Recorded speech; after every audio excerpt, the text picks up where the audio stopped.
கர்த்தருடைய பரிசுத்த நாமம் மகிமைப்படுவதாக.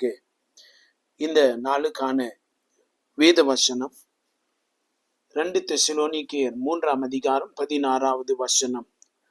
சமாதானத்தின் கர்த்தர் தாமே எப்பொழுதும் சகல விதத்திலும் உங்களுக்கு சமாதானம் தந்தருளுவாராக. கர்த்தர் உங்கள் அனைவரோடும் கூட இருப்பாராக என்று சொல்லி அந்த வார்த்தையை நாம் வாசிக்கிறோம். இங்கே சமாதானத்தின் தேவனாகிய ஜெகோவா ஷம்மாவை குறித்து நாம் அங்கே வாசிக்கிறோம். ஜெகோவா ஷம்மா என்று சொல்லுகிற பொழுது சமாதானத்தின் தேவன், சமாதானத்தை கொடுக்கிறவர் என்று பொருளாகிறது. தேவனாகிய கர்த்தர் நம்மை சமாதானத்திலே நம்மை வழிநடத்த தேவன் விரும்புகிறார். சமாதானம் என்று சொல்லுகிற பொழுது அந்த சமாதானத்தின் தேவன் நம்மை நம்முடைய எல்லா விதமான நெருக்கத்தின் நிலைமைகளிலிருந்து அவர் நம்மை வழிநடத்த வல்லவராய் இருக்கிறார் என்பதை நாம் புரிந்திட வேண்டும். கர்த்தருடைய பரிசுத்த நாமத்திற்கு மகிமை உண்டாவதாக. தேவனுடைய சமாதானத்தினால் மட்டுமே நாம் அநேக காரியங்களை செய்ய முடியும். சமாதானம் இல்லாவிட்டால் நம்மால் ஒன்றுமே செய்ய முடியாது என்பதை விளங்கி கொள்ள வேண்டும். இந்த ஜெகோவா ஷம்மாவாகிய நம்முடைய தேவன் நமக்கு சமாதானத்தை கொடுத்து நம்மை வழி நடத்துகிற ஒரு தேவனாய் அவர் தம்மை வெளிப்படுத்துகிறவராய் இருக்கிறார். அந்த தேவ சமாதானம் நம்மை ஆச்சரியமான விதத்திலே அது வழி நடத்தும் என்பதை புரிந்து கொள்ள வேண்டும். தேவனுடைய சமாதானம் ஒரு மனிதத்தில் இருக்கிற பொழுது அங்கே தள்ளுமுள்ளு இல்லை, அங்கே வற்புறுத்தல் இல்லை என்பதை நாம் புரிந்து கொள்ள வேண்டும். அங்கே ஒரு ஆழ்ந்த அமைதியை நாம் அனுபவித்துவிட முடியும். அப்படி என்று சொன்னால் தேவனுடைய சமாதானம் இயற்கைக்கு அப்பாற்பட்ட விதத்திலே, நம்மை ஆச்சரியமான விதத்திலே அது நம்மை கொண்டு போய் சேர்த்திடும். எந்த இடத்துல சேர்க்க வேண்டுமோ, எங்கே ஐக்கியப்படுத்த வேண்டுமோ, எந்த காரியங்களை நேர்த்தியாய் செய்து முடிக்க வேண்டுமோ அந்த சமாதானம் சரியாய் நம்மை வழி நடத்தும் என்பதை புரிந்து கொள்ள வேண்டும். இவ்விதமாய்த்தான் பழைய ஏற்பாட்டிலே ஒரு மனுஷன் இருந்தான். நியாயாதிபதிகளின் புஸ்தகத்திலே 6ஆம் அதிகாரத்திலே கிதியோன் என்று சொல்லுகிற ஒரு மனுஷன் இருந்தான்.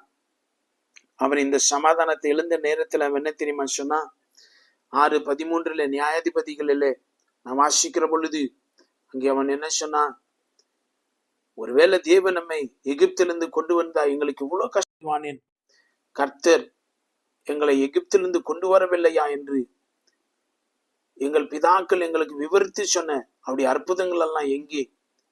இப்பொழுது கர்த்தர் எங்களை கைவிட்டு மீதியான கையில் எங்களை ஒப்பு கொடுத்தாரே என்று சொல்லி அவன் புலம்புகிறதை பார்க்கிறோம். இங்கே சமாதானம் இல்லாத ஒரு நிலைமையை நாம் இங்கே பார்க்கிறோம். நிம்மதியற்ற ஒரு நிலைமையை நாம் பார்க்கிறோம்.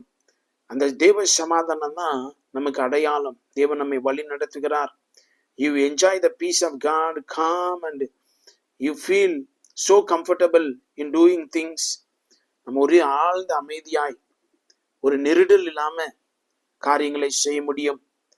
ரொம்ப ஸ்மூத்தா ஒரு காரியம் நடந்து போகிறதை நீங்கள் காண்பீர்கள்.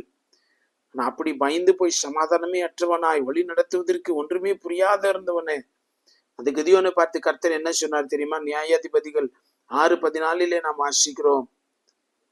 அப்பொழுது கர்த்தர் அவனை நோக்கி பார்த்து, உனக்கு இருக்கிற இந்த பலத்தோடு போ, நீ இஸ்ரவேலை மீதியானின் கைக்கு நீங்களாக்கி ரட்சிப்பாய், உன்னை அனுப்புகிறவர் நான் அல்லவா என்று கர்த்தர் சொல்லுகிற இந்த ஜெகோவா ஷம்மா, அந்த சமாதானத்தின் தேவன் சொல்றாரு, நான் தானே உன்னை அனுப்புறேன், நான் உன்னை வழி நடத்துவேன், இஸ்ரவேலை அந்த பொல்லாத மீதியானுடைய கைக்கு நீங்களாக்கி ரட்சிப்பாய் என்று கர்த்தர் சொல்லுகிறதை பார்க்கிறோம்.